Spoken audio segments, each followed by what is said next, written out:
The topics and opinions expressed in the following show are solely those of the host and their guests and not those of W4CY Radio, its employees, or affiliates. We make no recommendations or endorsements for radio show programs, services, or products mentioned on air or on our web. No liability, explicit or implied, shall be extended to W4CY Radio or its employees or affiliates. Any questions or comments should be directed to those show hosts. Thank you for choosing W4CY Radio.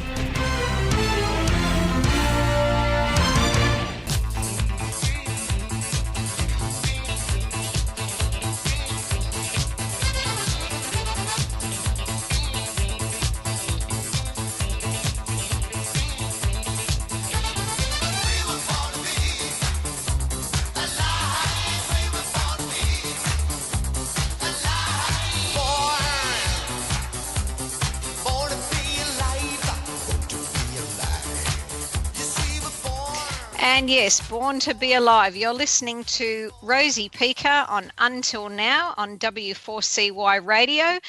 We've got an amazing guest with us today. So if you want to join the live chat, go across to W4CY.com and click on the right-hand side and you can join the live chat at any time. Now, I always on this program like to talk to ordinary people with extraordinary experiences, and this lovely lady, Amy Kardashian, I met last year in Las Vegas and I spoke on her TV show. So I'm really pleased to have her here now on this radio program. And this is a bit of an inaugural program because it is my 33rd hour of live recording that's all available on iHeartRadio. If you've missed any of the other episodes, you can catch back up. But 33 is a really significant number for me, which I'll explain a bit more. But Amy's on now, so I'm just going to introduce Amy Kardashian. She's the author of Tears of Hope.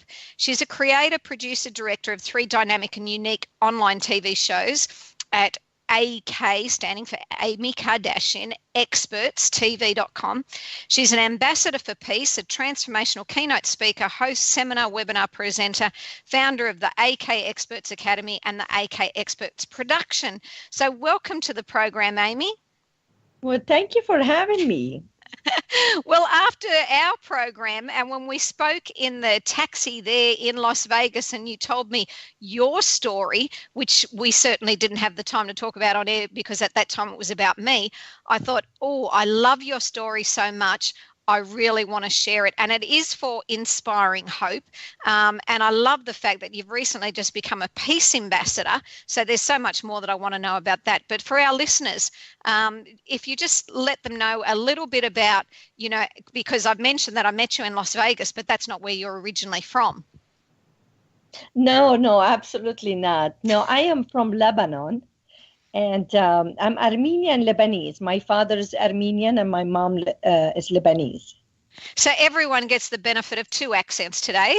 Those that are listening for a while, they realise I talk really quickly, so they've got to switch their brains on a super speed to keep up with me. And it's the Aussie accent. So we've got the Aussie, we've got the Armenian combination. That's right.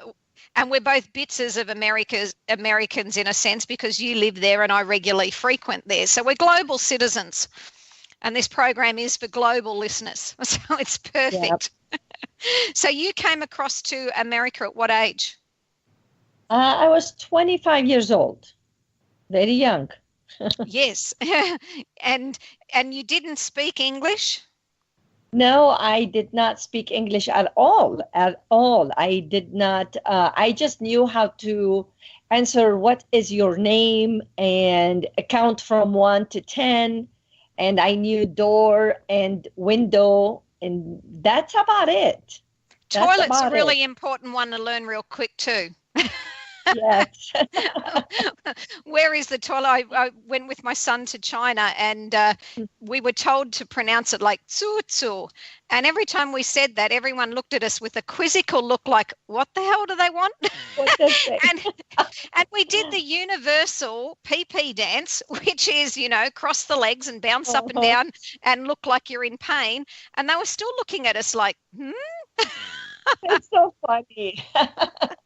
So yes, the conveniences of everyone understanding the same language. And, you know, there are a lot of migrants that will be listening that, you know, it's important, I guess, for those people that don't travel to countries that that speak another language, they become unaware of just the level of difficulty it is to learn to communicate, to learn to be understood with your intelligence reflected rather than speaking like a baby. Who's all about 5 years of age, because that's how we start a new language. We communicate like the little ones, and people mistakenly think, oh, you're not as smart, when actually far from it. This is actually your second language, and for many people their third, fourth or fifth. Yes. It is difficult, but now these days it's becoming much easier, because a lot of people are getting because of the social media, and a lot of countries are adopting the idea of having English as a second language. So no matter where you go, they all speak English. In my country, we spoke French as a second language. So I spoke French a little bit. At least I can get around it. I can understand a little bit, but not English. Now everyone speaks English in my country. See, the French is what would get, they would understand my toilet, but when I'd be saying oui, they'd be thinking, yes, not toilet. Yes. So, yes, so our guest today, I'm just going to answer a couple of listeners' questions, is Amy Kardashian. This is not the Kardashians that you're thinking of. That'll be my pronunciation. No, and that's what they've said. Any relation to the others in the famous sort. I'm sorry to say, even though they're really popular, they're not, what I've seen, my mindset and my interests, because, I'm not into fashion labels. I'm not into all that is glitter and glamour on the outside. I'm all that sparkles on the inside, and the inside is the thoughts in our head and the realities we create within our own home space, and those people we impact and affect on. And it's inclusive, it's not exclusive. And there's a key difference in that statement, so people understand it's never about the in group or the in items. Exactly. And as a listener's got my message, because they've said, good, I don't care for the ones that are in the news. Neither, not that I don't care for them, it's just not my passion and not my interest. It's not ours. And exactly, and you're working today now. So I'm sort of jumping ahead. So those that joined in, Amy Kardashian, and ignore my pronunciation of her surname. She'll correct me the proper pronunciation. And it's Kardashian. Yeah, it's not Kardashian. And everybody here, when I go places, they ask me, are you related to Kardashian? So before I say anything, I said, if I have to introduce myself, I say I am Amy Kardashian, not Kardashian. And everybody would laugh, at that. So it's nothing against them. But I'm not Kardashian, no. Exactly. So as the listener said, I'll continue to listen since she's not one of those. I love this show. Well, thank you. I love my listeners, especially those that love to share with me how they enjoy and appreciate, what our message is here today. And my goal has always been to inspire, to uplift, to excite, to delight, and sometimes to fright if it's not working well for you. And I select the guests accordingly for those that I know have got a unique, enjoyable, intriguing, and interesting tale behind them. And I don't mean a tail one like a fluffy dog that wags behind them. I mean the story behind, how they became where they're at today. So for yourself, you came to a country, as a young adult who didn't speak any English, even though lots of countries today are learning English. My parents did the same thing. They came to Australia at the age of 13, and my mother was Latvian descent, my father Ukrainian, didn't speak a word of English, and, they sort of jumped in the deep end, the same as yourself, and had to learn. Now, I know from your own notes that I observed at the time when I was speaking on in the US, that your hieroglyphics will never be understood in a court of law by anybody other than yourself. Yeah. For some reason, I just caught the things wasn't too clear.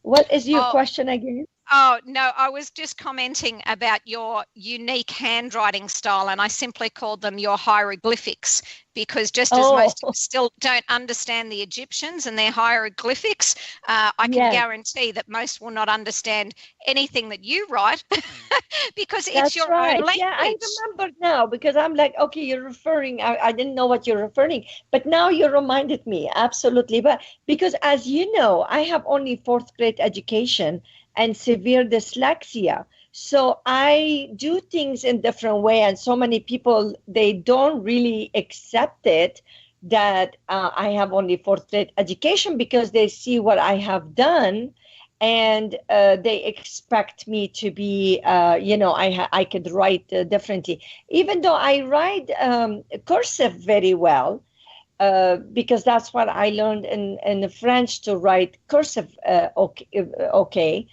But there is some certain things for me to remember. I have to write them a little bit differently in order for my brain just to absorb what they are and follow.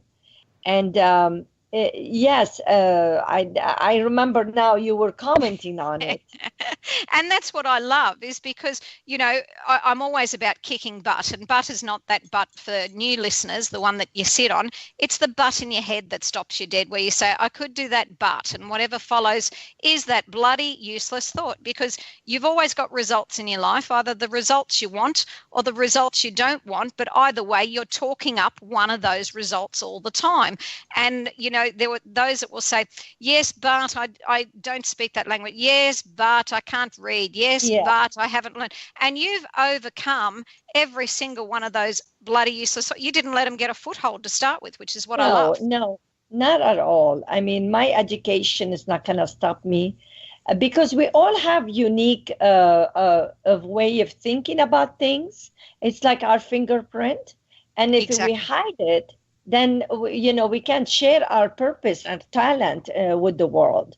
And I'm not going to about let anyone judge me or put a label on me. But I must say, because I live in the United States, I get this opportunity to be who I am, and then be the author. I never read a book in my life, but I managed to find a way to write my book and becoming an entrepreneur, and all that because I was outside.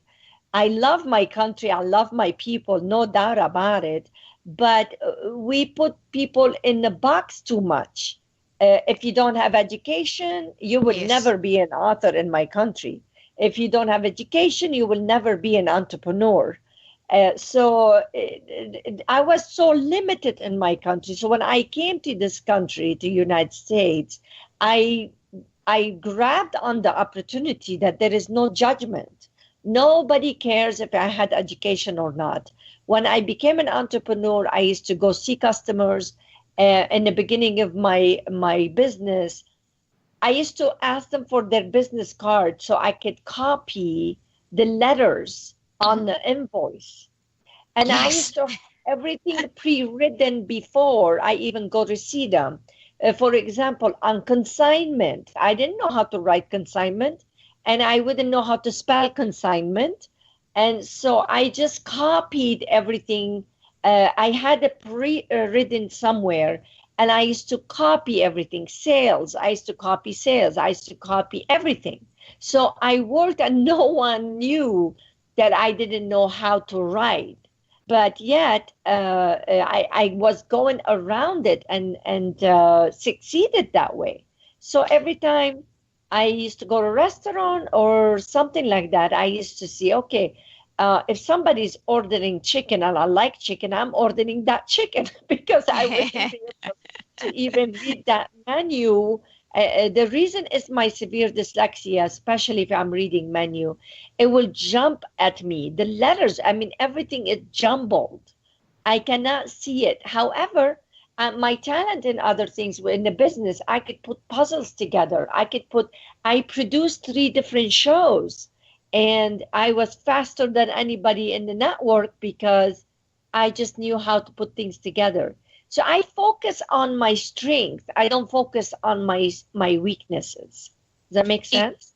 Oh, most definitely. And that's where, I always, draw a card for me to know the purpose of each program that I do. And the cards are from Abraham deck, which is channeled by Esther Hicks. And I love them because they just help me to shift my mindset at times, especially when I find it falls back into the groove or rut of a mortal mind, the way we've been educated and ingrained by those around us that are doing the best that they know how. However, at times, their best can still be very limited. So I enjoy the uplifting comments that is channeled via Abraham. And one of those comments for today's program is appreciation and love are identical vibrations. So for people that, haven't discovered a way to love exactly what they're doing, there is the essence or aspects of what you're doing that you can truly appreciate about it. Like for yourself, you found appreciation in the fact that you were able to, copy these letters. You found appreciation that you were clever enough to be able to use the talents and skills that you did identify. So as you appreciate and that love grows, it empowers whatever you're putting it towards. There are those people that I know that use that again, and everyone will know someone.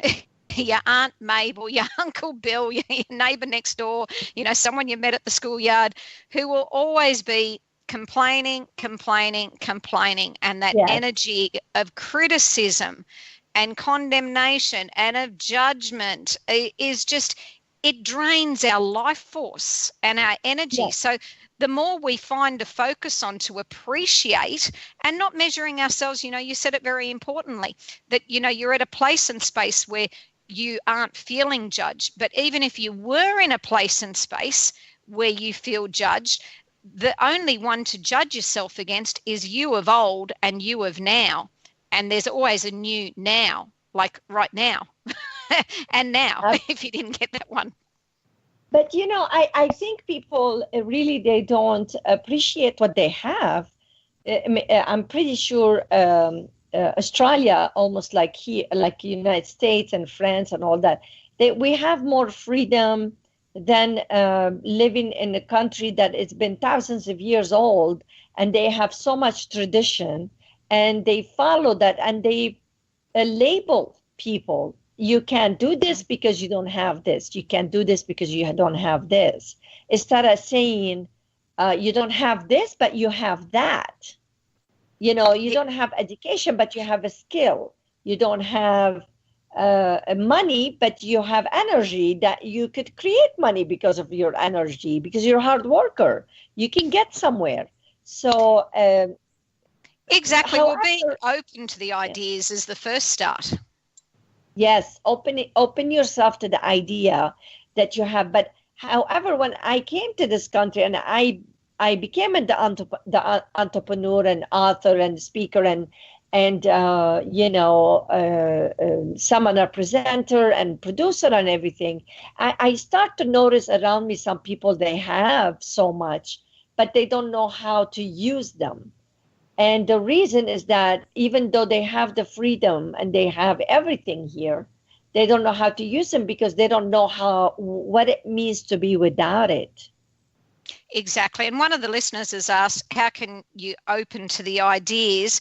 And, for myself, I would say that what we were talking about, that appreciation, sometimes we get caught up in thinking we have to know the how to do everything, when the how in reality is often not our job until we're in a right space. Because when you want to work out how, when you are desperate, what you create is more desperate situations.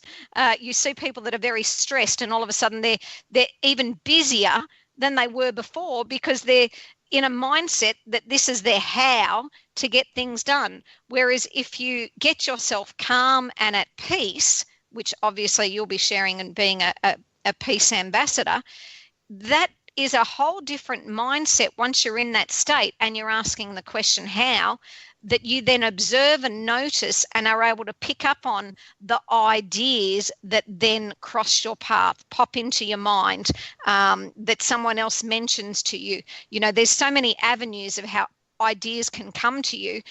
I think the most important part is being in the right space for ideas to be picked up from. In my opinion on that, I think you're making good argument there. And my opinion about that is I never look at the how. I always look at the why.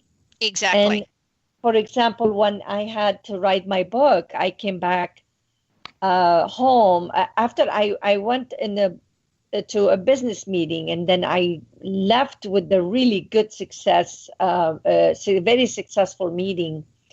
Then I drove my car. I was driving on the freeway. It was a brand new car. I was looking at myself. I couldn't believe it, that I came from living 13 years in the war, escaping death many times, getting married at 14, having a baby at 15. I was a single mother when I was still a teenager, had to go back to my mom's home where they couldn't take care of me in the first place, and living with no hope or opportunity, no money, no education, nothing, and having to deal with the war. Coming to this country, no one believed I could stay here. No one believed that I could make it in this country because I didn't have education, skills, money, and I had 10-year-old daughter with me when I was 25. So everyone was looking at me, okay, it's a matter of time when she's leaving. And actually, I get approached for some people to buy me a ticket so I could leave, so they don't feel that they were responsible for me if I get sick or anything. And at one time, my daughter and we had to sleep in the closet all night. My daughter, she still remember that. We had to sleep in the closet all night because the woman could not tell the husband that we were there, because he did not want to take the responsibility of someone there. We slept in the closet. We couldn't even use the restroom just because to keep a roof over my head and my daughter's head.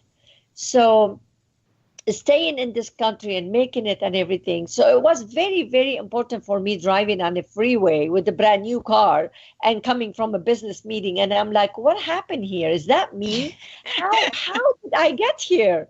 I even forgot where I came from kind of for a while, because I was just focusing on learning how to speak English and how to become an entrepreneur and all that. So anyway, I parked my car and I broke down crying, not believing where I was in my life. So then I turned my car and went back home. My husband was home early that day, and he was reading a newspaper, and I walked in and he said, what's the matter? Your eyes is all red. What's going on? I said, well, I decided to write my book, to write my story. He said, what? You want to write a book? I could see you're handling the business, you're entrepreneur, but writing a book is another thing. You never read a book in your life, he told me. I said to him, well, I have my why I need to write it, because I want to inspire people not to have hope and know that they could make it in life. And exactly. The how will appear. And the how will appear. I turned my back and went back to my office. I sat on a chair. I looked up and I talked to God and I said, okay, now you told me why I need to write my book. You need to tell me how I'm going to write it. So the how will appear. That was my answer. The how will appear. Anytime you follow your heart, anytime you follow your intuition, if you really practice to follow the right intuition you have, because sometimes even your intuition sends you in the wrong direction. So it's kind of like a practice you follow. When you feel everything is right in your body, in your being, in everything you have, the why will always will appear. Yeah, I always say, wait till you get excited. excited Yes. or delighted. And, for some people, sometimes it can be to be frightened, because either way, it's hard for one person to say to another individual where they need to be, because no one else is in that individual's mental space and emotional space, only Well, that individual. sometimes, but this is where is the danger come when you have so much excitement about a relationship or about a business or about something. It's not necessary is the correct thing to do. As you and I would been around, we know you meet a person and then you're so excited about it. It doesn't mean it's the right person in the end. So it is a fine line when you're excited about something and when you're feeling it in your heart and in your being and in your gut. That Oh, is I when don't talk about the excitement being you connect with that person. I mean, you're in alignment with your own energy, and it doesn't matter what person comes in front of you.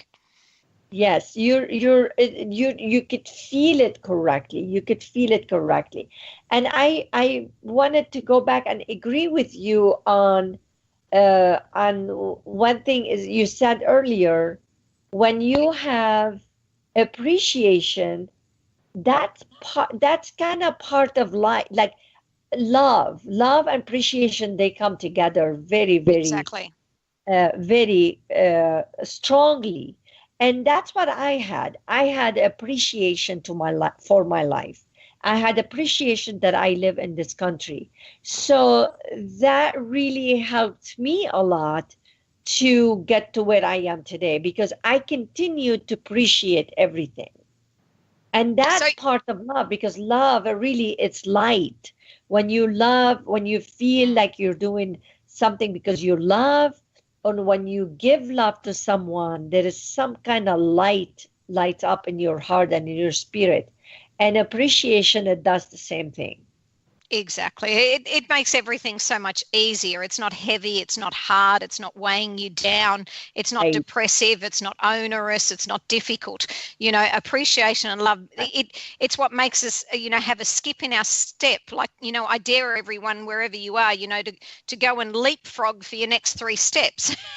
And I guarantee you'll feel light straight away, only because you've rewired your brain a little bit. We've done something that's sort of childlike and humorous. I can see a movement, Leapfrog Day, around the world, just to get people out of their seriousness, out of their stuff, out of this mantle that we carry, that this is how we have to appear in the world all the time.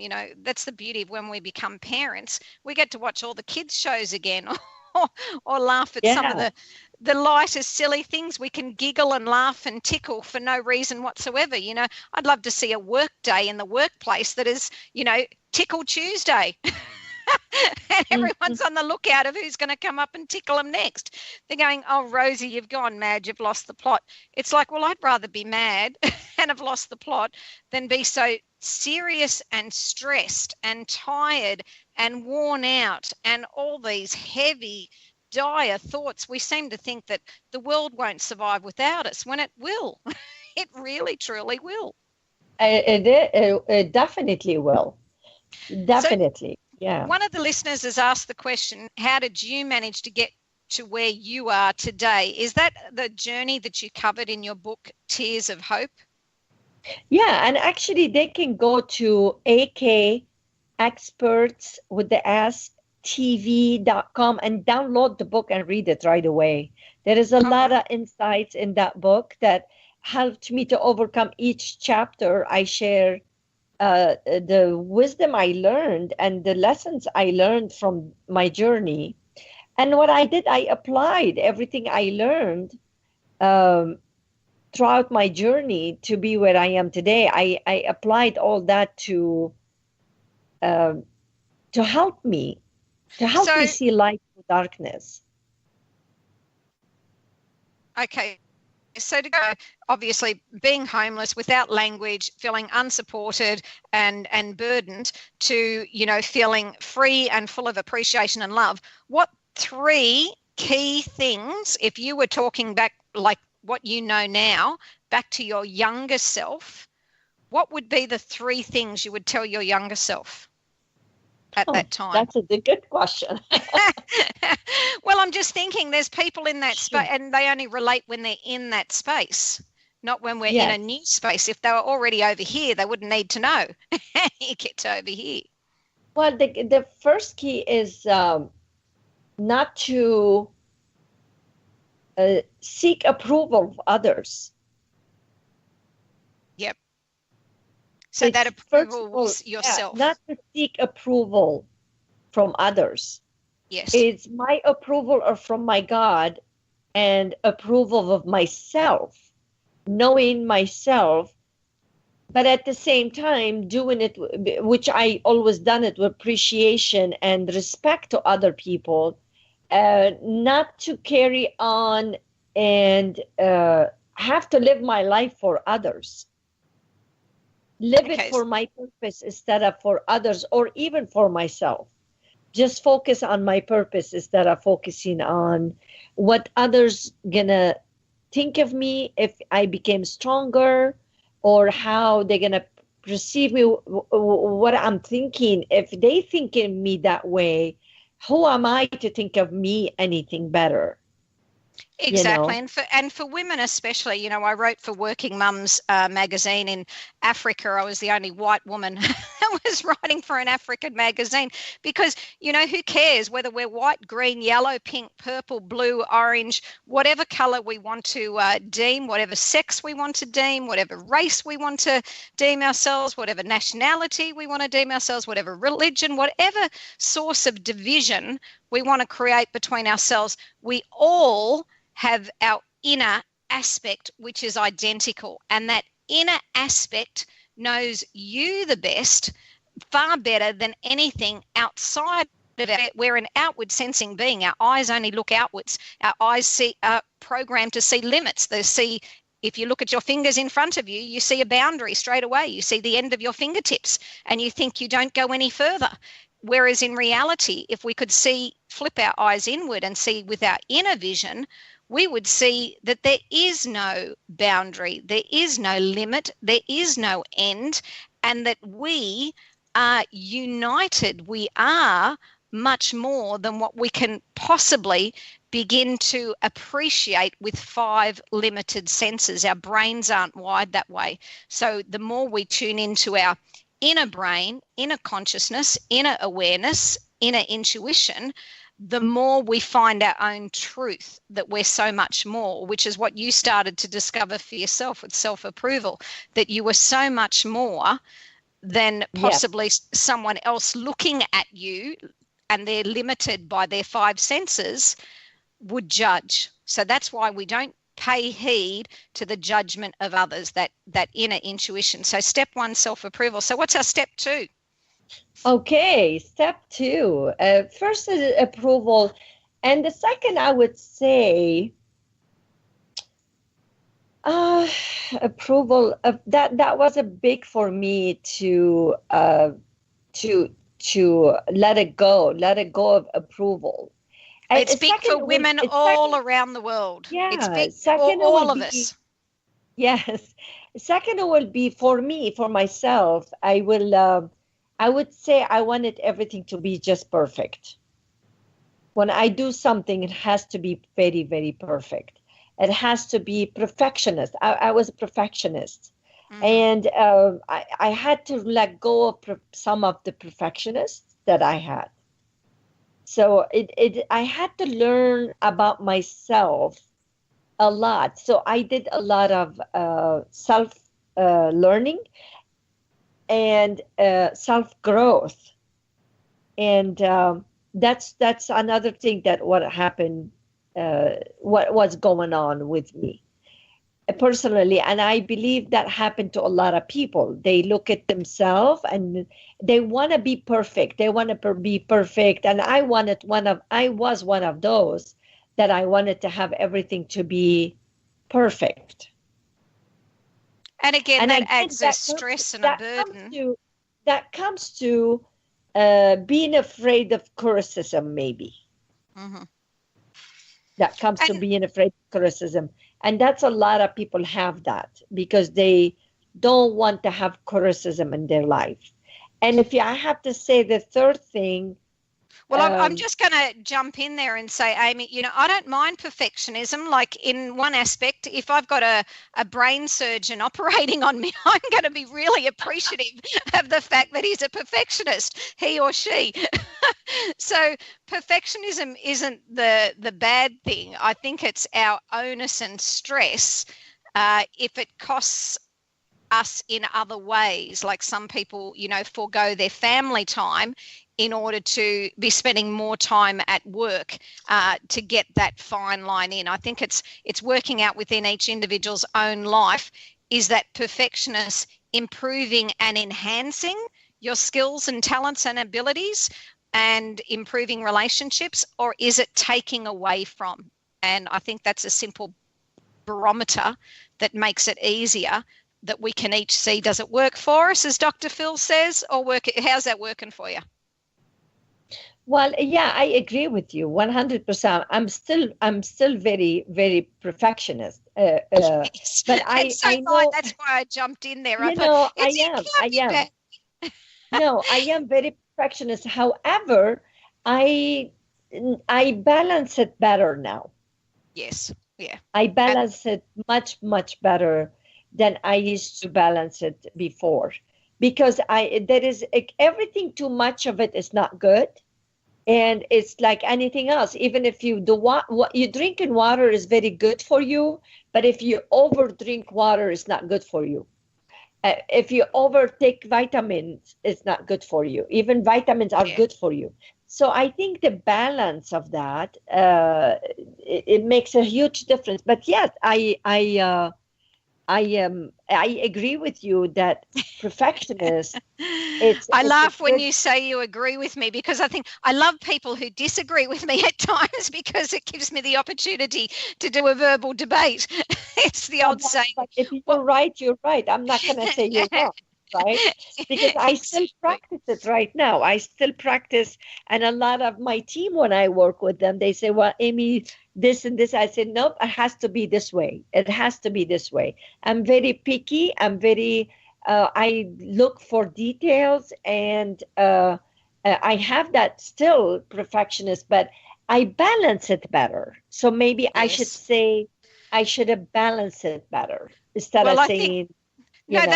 That's the beauty of the older self talking to the younger self, as the older self has accumulated that wisdom and is now passing it on, saying, that more or less. Before I put something out there, it has to be completely perfect. Now I start to do things, I put it out there when it's acceptable, perfect. Yes, so whereas now I just go giddy up and then I work it out as I'm writing. Yes, exactly. But that's my emergency services as I'm going.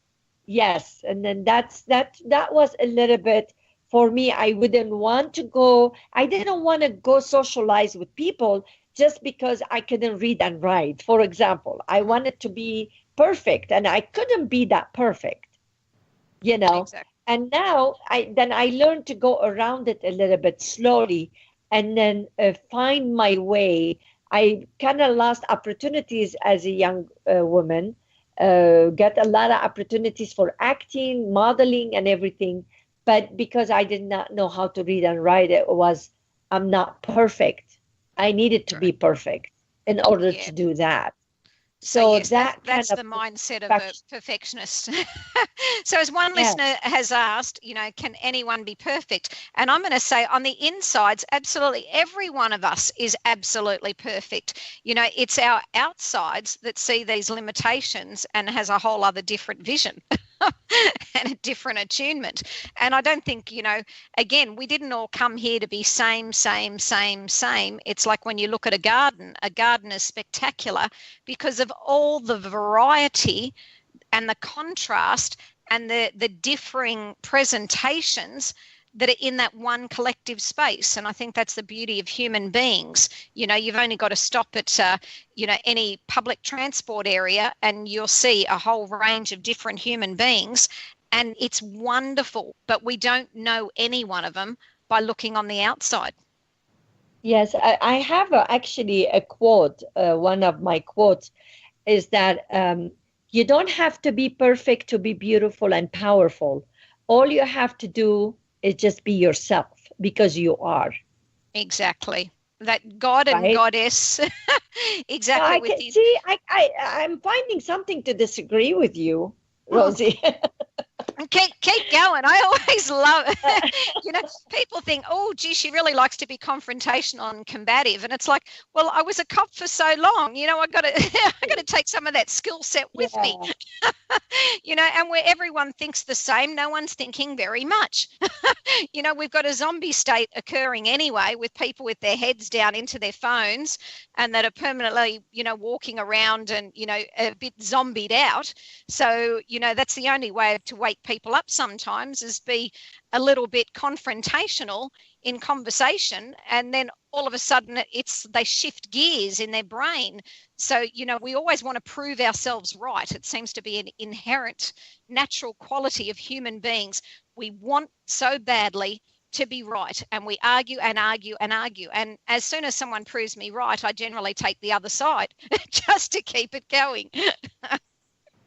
So that's my idea of some mental stimulation and fun. When I don't have the energy for it, I'll just agree with anybody, whatever they're saying, just because I couldn't be bothered entering into that It's good to be engagement. honest, but that's not what I'm doing with you, because actually I was panelist last week for Universal Peace Federation, and I was the only one who's basically not the only one, but I spoke my mind, and I didn't care to be correct. And I had a couple of people were arguing with me, not arguing, giving their perspective, but Yes, my debate. perspective was my perspective, and I just I was okay with it. I walked away feeling good that I was not agreeing with everything, or maybe I helped them to see things in different perspective. And that's what I wanted to do. I'm not there to please them. If you want to ask me questions, and I'm going to tell you exactly what I think and how I feel about them. So exactly. And one listener's made a comment, is it good to blow it off? And I think so long as you're not blowing it up and blowing someone away, I think, intelligent debate is an opportunity for everyone to expand their original perspective, as you just mentioned, Amy. The opportunity to learn from another individual, and possibly change our own perspective or add on to our own perspective. I think that's always a good opportunity. But if we're going to blow up just in order to have an argument for argument's sake, and we all, we've all done this, we're all guilty of it, especially those of us that have been in relationships. We don't just argue about whatever's occurred in the minute. We mention what occurred yesterday and the week before and the month before and 5 years before. And, we drag all these subjects into the one topic to add on to, of what someone did or how it was incorrect, just to add weight to the argument. That is the one I think is not good, because we're not running any energy of appreciation. And that whole time that we've been on criticism and complaint, we've lost out in a currency, or in being current in a something that works better for us. And who said you're right anyway? Who said each person, when you do it, who said is right anyway? Maybe what's right for you, it's not right for them. Maybe what's right for me, it's not right for the other person. So it could not be right all the time. Exactly. Yeah. And it's why it's always good to share different ways of how someone moved from point A to point B, because, many people seem to think there's a one size fits all approach, and it definitely isn't. Each of us is given our own life to live, and it's put in our own hands, because we are the best person for the job of our own life. We are the expert, and have that expert status at all times about ourselves. Absolutely no one else on the planet has that expert status to do with you. So the more that you align yourself with being that expert, being that producer, that author, that director, that everything you are doing moment by moment is the absolute best. And when you learn better, you've got the absolute best yet again. When we learn better, absolute best yet again. So we never move out of what's the absolute best, for ourselves. Well, this is probably will answer her question, because the third thing that I would tell myself as I was young, don't beat yourself up about something you've done wrong. Don't beat yourself up. There is always an opportunity. You learn from your mistakes. I mean, that's the only way how you grow anyway. I mean, there is any other way. No matter what I teach you, if you don't get it yourself, you're not going to learn it. Exactly. So you have to go through mistakes in order to learn something. But those of us that are recognized as specialists, like I had the title of success specialist, and people say to me, oh, Rosie, you must wake up and be so motivated every day, and everything you do, must turn to gold. And it's like, hell no. I am a success specialist, because the reality is I have failed in everyone else's eyes, not my own, and at times in my own, but I have failed or seen myself with results I don't want far more than many other people. And it's because of that ability to fall down and pick yourself back up, and fall down and pick yourself back up, and to lose everything and start again. And that ability of developing not only that resilience, but then the intelligence to automatically see what I couldn't see before. Those things aren't going to work. That's what makes me a specialist at the outset. I already know. It's like been there, done that, been there, done that, been there, done that. Don't have to do it again. So that's the beauty. It's not, people think, oh, I'm afraid to try. What if I fail? Oh my God, what if you don't? What if you don't? Absolutely. Yeah. How about if you don't fail? How would you learn anything? How would you grow? It's like your muscle. If you don't go exercise, you're not gonna, if you don't have pain, it's not gonna be gain, right? No pain, no gain. You heard that before. And how would you learn from, you never learn anything from something is going smoothly in your life. I mean, how could you learn anything from that? You go have coffee. You actually can, but that's another frequency again. Most of us, because we've been educated and indoctrinated, and all the wars have been fought, and all the golden gongs and the trophies have been given to those that did it the hardest, the toughest, the worst. So we actually idolize that. The reality is that's not the only pathway. It just means that if that's a pathway we've selected, we can be successful from that pathway. It doesn't, whereas people tend to think, oh, I've already stuck with this. I've got these problems. I've got these difficulties. Therefore, I've got too much to overcome. No, not in the slightest. Well, you've always learned from anything in life. When you're breathing, you learn something every day. But to me, the really wisdom and the deep wisdom you learn is from your obstacles and challenges and what you do wrong. And this is where the deep wisdom comes from. In my personal opinion, my experience, I learned deep wisdom from my challenges. I didn't learn them from my success. I learned things through my success, but deep wisdom, I learned it always from my failure. When I failed, when I did wrong, when I didn't do it right. My failure worked as my motivation to move out of it, but my inspiration only came from my good space. So that's where I have a different take on how that goes. But again, that's why there's so many people on this planet with wonderful and amazing and incredible stories, and those that listen to us are the ones that have got an alignment and affinity with us, so that therefore there's something of benefit for absolutely everyone. And as the listeners commented, doing it makes you know it. This is what we come back again. It's not what's right for me is not necessarily it's right for you, and what's right for you is not necessarily it's right for me. So what I learned, most my wisdom is from my failure, is from my obstacles, is when I cried and I did things the wrong way, and you learned it in different way. That's what we're talking about. Two different things, two different perspectives. Doesn't mean you're right. It doesn't mean I am right. It means we have a different a learning process, maybe. Well, we're right. We're you know. right, perfectly right for ourselves. Let's stay in right mode.